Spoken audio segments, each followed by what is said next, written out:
my people, Newbie, back again, and welcome back to the Newbie Mountain Railroad.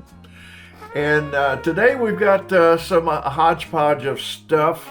I've been doing things, but it just seems like I never get anything accomplished, or never as much accomplished as I really intend to. And I just don't know. But you know what?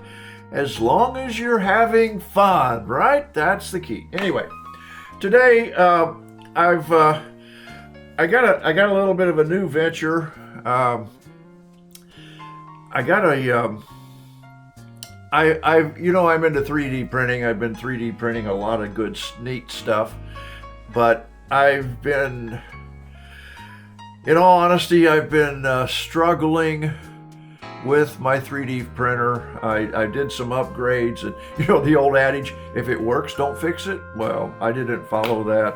I decided I was going to do some upgrades, and once I did the upgrades, it just didn't work the same, didn't work as well, and I've been struggling with it. And in particular, the setup problems on a 3D printer can be quite difficult. And I find myself spending a lot of time setting up the 3D printer to get good prints. And that's important. I mean, if you're going to do prints, you want them to be good. And so I started doing some research, and the technology has changed since I bought that 3D printer, and it hasn't been that long ago.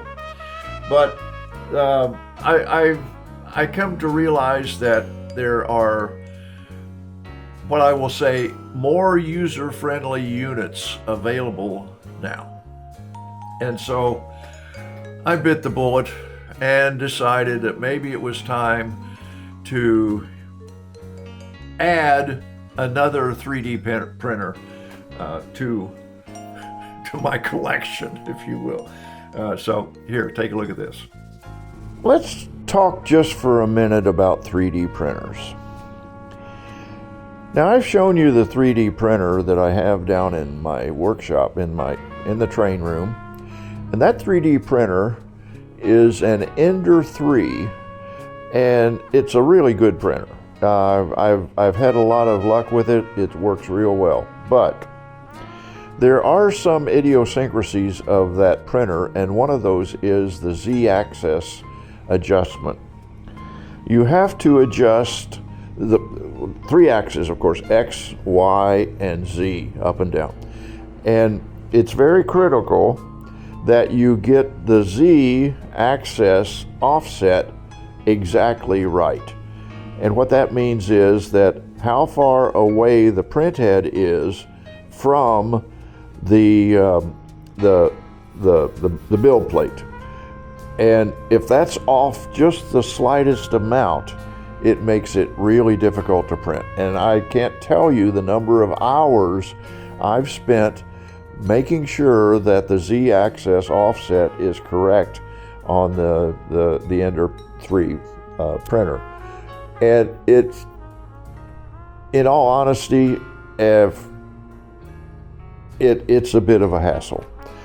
And so I can still use it, and I do, and but I find myself fiddling with it a lot more than I want to when I just want to do a print. Now, so I finally came to the realization that maybe there are easier ways to do that, and that's where this thing comes in. And I just got this the other day. I got it from that website online that some people call the Jungle website. And it's the reason I got this is I did some research, and the research showed that this printer has an automatic Z offset adjustment. And it's also bed leveling is automatic. The whole thing works out so much better. And so I thought, okay, I'm going to give it a try. I'm going to bite the bullet and upgrade. And And by upgrade, I mean, I spent around, I don't remember exactly what I paid for that Ender printer, but it was in the range of about $200. This printer was $250. And so technology has evolved some since I bought that other one. And so I decided to go ahead and bite the bullet and spend the money and get something that I thought would work better. And so that's where we are. Now, let me show you what I'm talking about. This basically came straight out of the box. All I had to do was mount this screen and plug it in. The bed plate came with screws holding it down to the bottom here. You had to take those, I think, 4 screws out. If I'm trying to make sure you can see it here, this line here, this is the feed line for the PLA, which you see is on a reel on the back of the printer. And so you install that bracket that the PLA spool is on, and then you install this white tube and you feed the PLA up into that, and it's pretty much automatic. And so really the setup, I was actually watching a football game while I was doing this, and so I wasn't really devoting 100% of my time, but I still had it up and operational in just a few minutes. All total, maybe, I'm saying less than 20 minutes from out of the box to printing, if you just devote all your time to it. But anyway, the way this works is everything is in here, and I've got a bunch of files loaded on here right now. And so this is Benji. And you just load the files and you hit the green button and it starts printing. Now, one of the things you have to do, this is a bed adhesive, which just helps the print stick to the build plate. And so you just put that on there. Looks like it's getting time that I need to clean that build plate. And it basically does all the adjustments on its own. And right now it's heating up, and I don't know if you can read that, but you see that this shows you the temperatures. It's heating up the build plate and the nozzle for the PLA. The PLA is the filament stuff that, you know, is what it prints. And so in just a couple minutes here, it's going to start printing. Okay, it's been maybe a minute and a half, 2 minutes, and you see the temperature is going to 220 degrees C, and there it is now. The build plate is at 50 degrees C, and it's ready to start printing.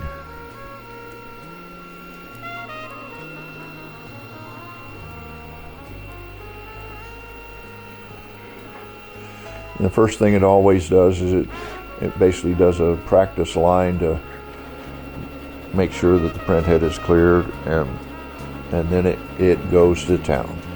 And this printer is a lot faster than the Ender 3. And you see it's starting to print the Benji.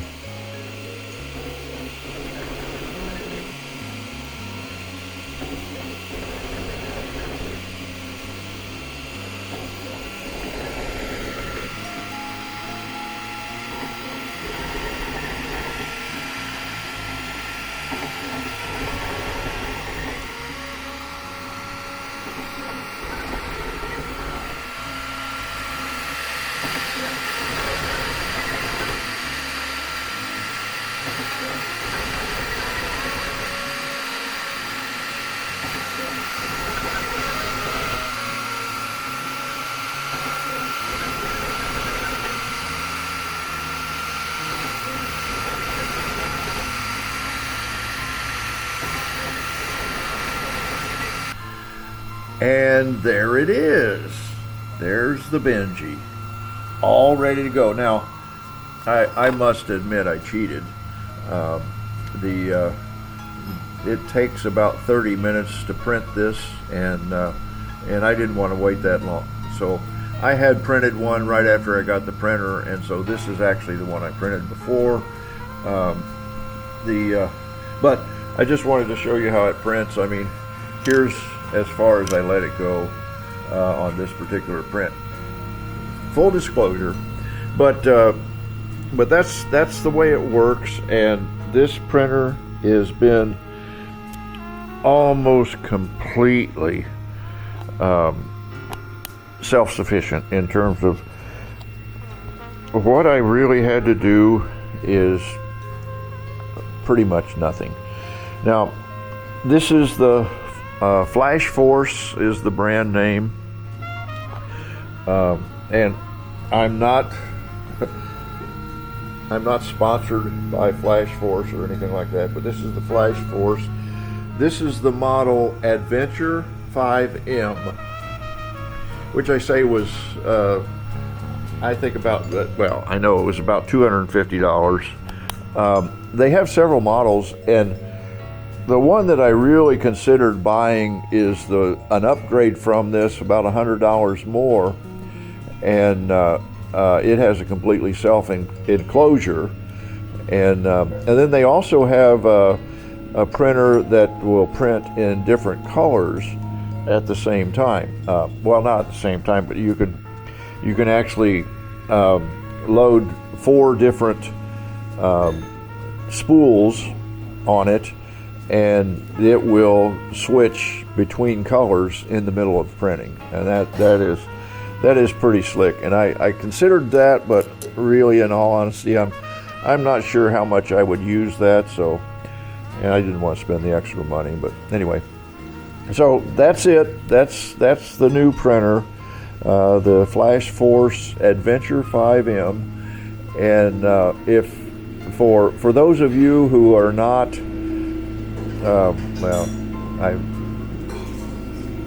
lawn mowing going on outside, sorry about that.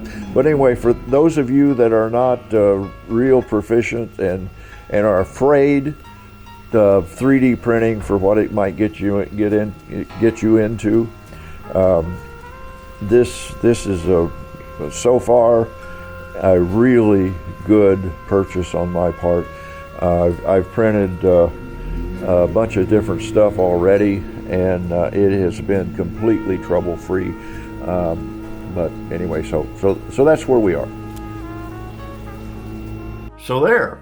So we've got a new one. And by the way, if anybody's interested and you really want more information on 3D printing, I mean, the bottom line is that this printer that I just bought is just it's night and day difference. For those of you that have always thought, well, 3D printing is going to be too complex and I can't do it, and you rely on somebody else, believe me, people, this thing, it's a life changer. It is really, really easy to do. There's some computer work to do, but the bottom line is that even if you're not computer literate, if you just have some minor computer skills, I think you can work through this. I think I recommend it very highly. And if you've got any more interest in learning about it, there's a lot of YouTube videos on how to do it, and I highly recommend it. I'm not the end-all solution to how to 3D print, but it's really good. Anyway, getting back to the train room. As you know, I've been working in the yard area, and I was waiting for the engine house to come, and it has come here now. And one of the reasons I was waiting, because I wanted to get some idea of the dimensions, and it's here. And so I've started working on the yard area, and take a look at this. Okay, so we've got this little engine house sitting here, waiting for glue to dry, and We've got, I just painted window frames and door and, you know, stuff like that that go in here, the doors and all this. So it's in the process and we're working on it. So where that's going to go is over here, of course. And we're looking at what's going to go on in here. Now, you see I've done very little in this right here. I've been in the planning stages and I'm getting there, but it's going really slow. But anyway, so the plan here is, you see I've got a couple of turnouts in here. So the plan here is that the engine house will be setting right in here somewhere. And I'm still thinking I may want to do 2 engine houses, 2 of those.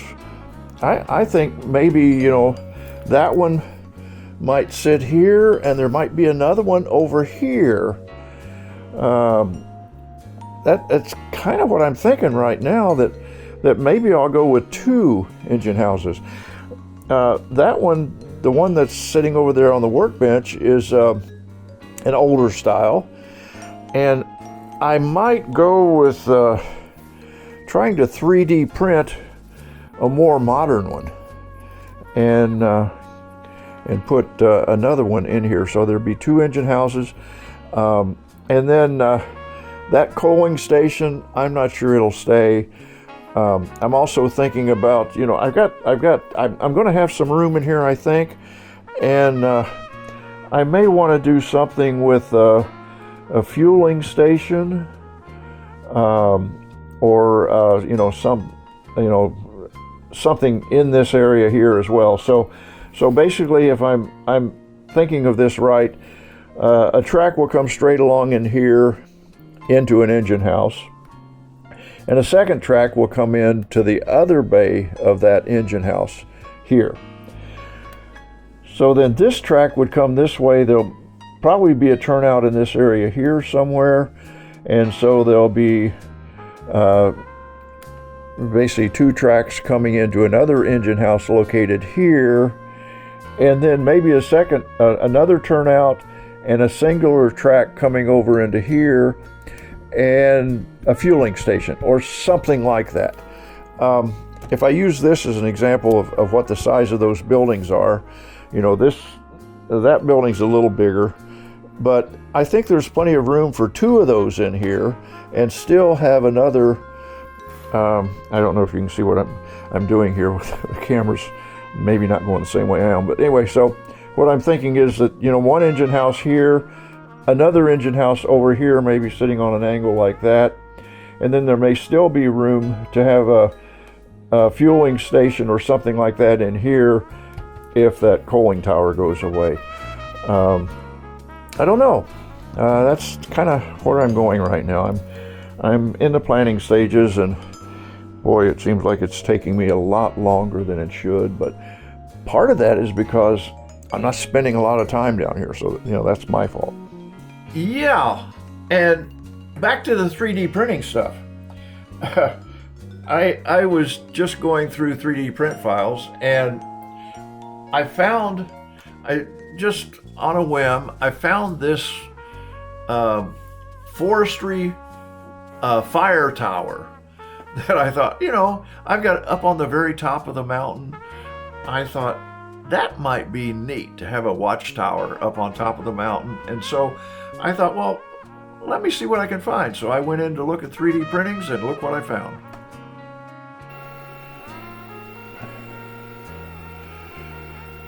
Okay, so here we have a print coming off the printer, and this is basically all I wanted to print was this little door, and there it is. So now I have to get the rest of that off the build plate, but that little door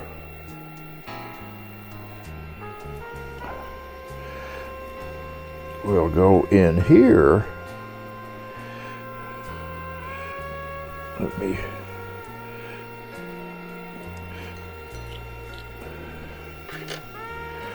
trim this off a little bit.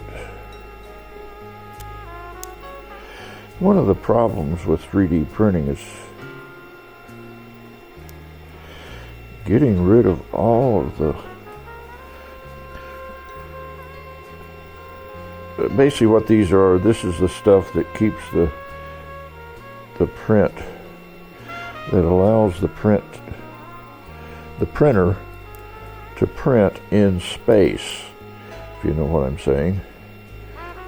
And other part of it is like this stuff here allows the print to adhere to the build plate. Okay, so that little door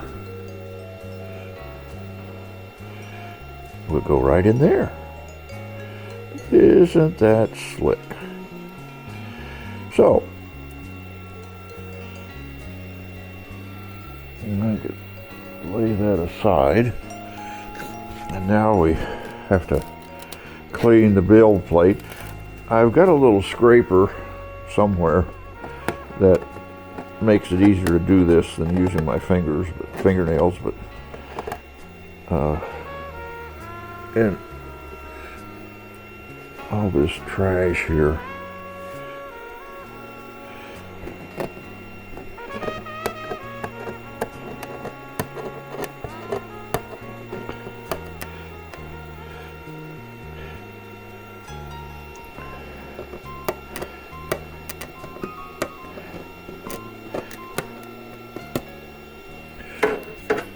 And yes, you need to get a trash can here. Actually, no, I just have this set up here temporarily while I'm doing some printing off my laptop.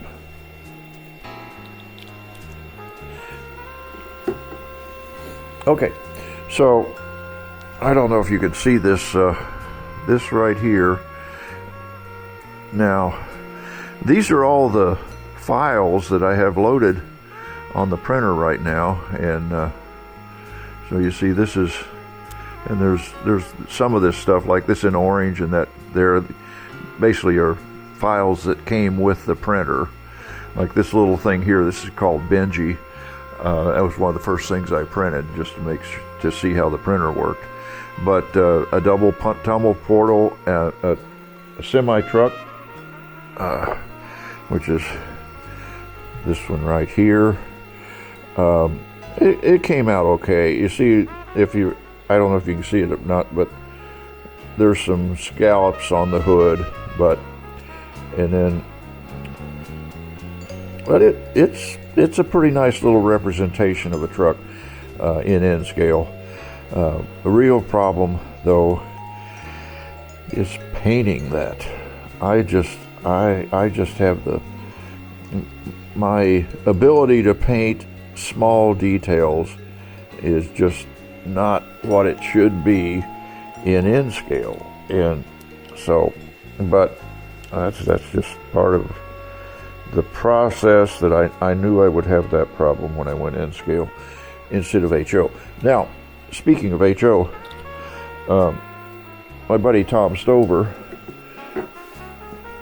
asked me if I could print loading docks for him, and so I did. This is HO scale, and he needed loading docks that are 10 inches in length. This actually comes out to be 9 inches with these two pieces together, but you see those came out, I think, quite well, quite nice.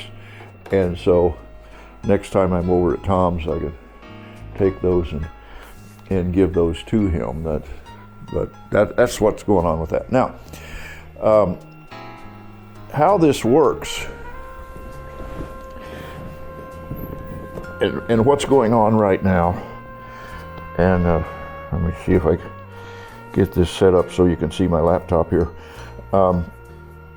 This is the printer software, and you have, as you see here, you have the build plate, and you see this is that little door that I just printed, and these window frames that go with it. And so then basically what it amounts to, what happens is that I load this on this representation of the build plate here, and then I just send it across the internet. Well, actually, my Wi-Fi, I just send it to the printer, and it loads it in that file that you just saw over there, and you just hit print, and away it goes. Now, where these come from? There are several files on the internet for 3D prints, and one of them that I use a lot is called Thingiverse, which is coming up right here. And what I do I go into Thingiverse and I just type in like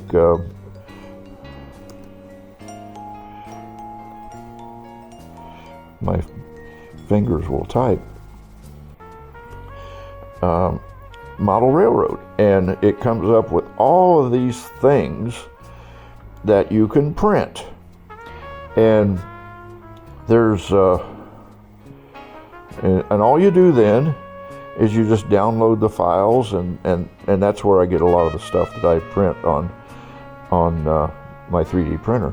And then, like I say, you just load them. They come in as what's called an STL file, and then you put them on that build plate in that software, and then you send them to the printer, and you hit print, and it does its thing. It is really cool, really amazing stuff. And I mean, and some of this stuff is pretty neat, like this water tower right here. I mean, hold on.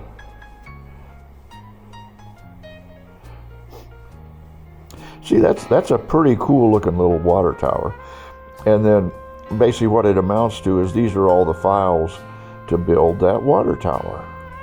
And you just click here on download the files, and you download them, and away you go. Now, one of the things that I came up with the other day, I was in here and I found what I just showed you over there. Let's see. Okay, here we go. So,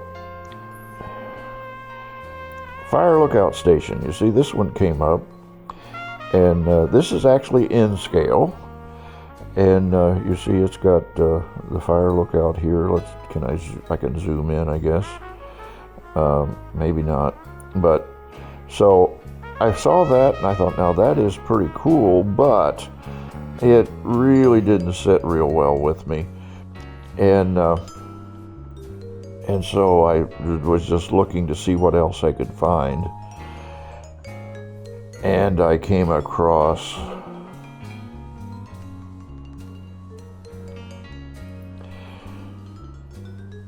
I believe it was this one.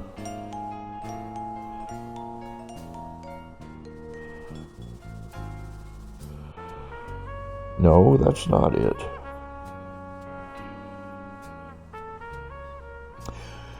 Okay, here we go. So this, I thought, now that is really cool, but it's HO scale. And so, of course, HO scale doesn't fit with my layout. And so I decided to try something different, and that was take this HO scale fire tower and reduce the size of it so that I can print it in virtually in scale.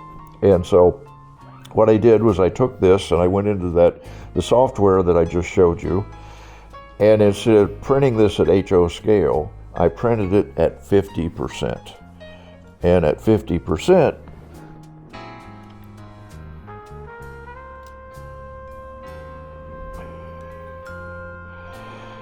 it came out like this.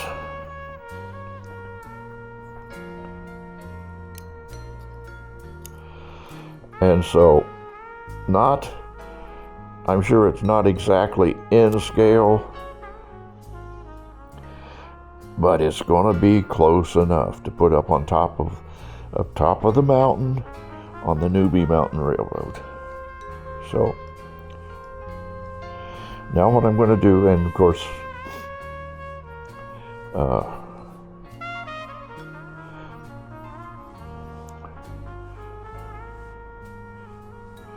where'd it go?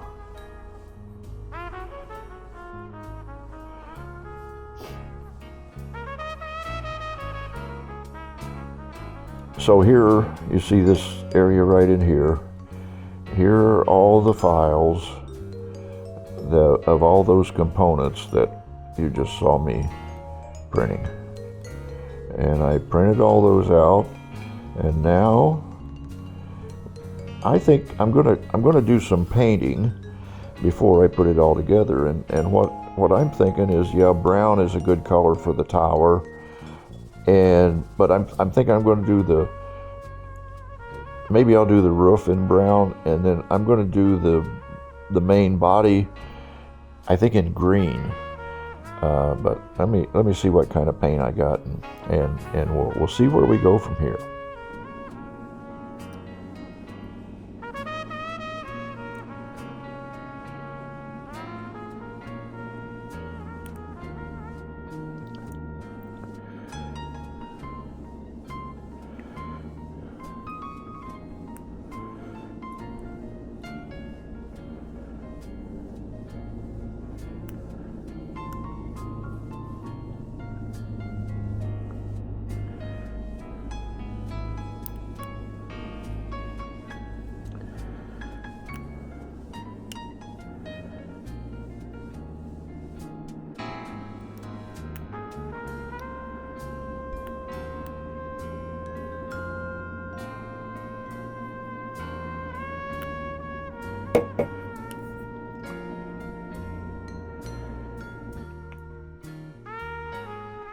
Okay, here you can see I painted the watchtower and the tower itself and the platform brown.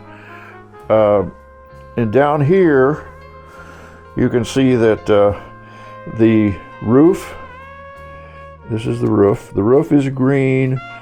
The window frames, the door frames, and the hand railings are all green.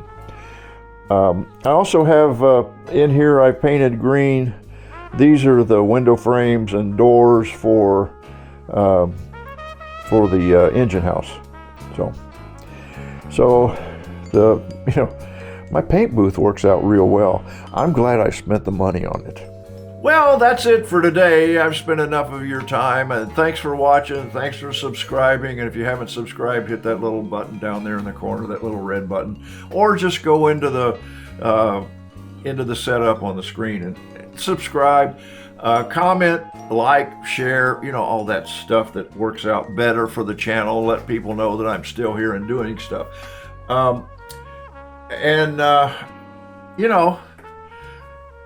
I had a comment that I wanted to make, and I'm not really sure what it was, but I really appreciate all of you watching and going through this with me, and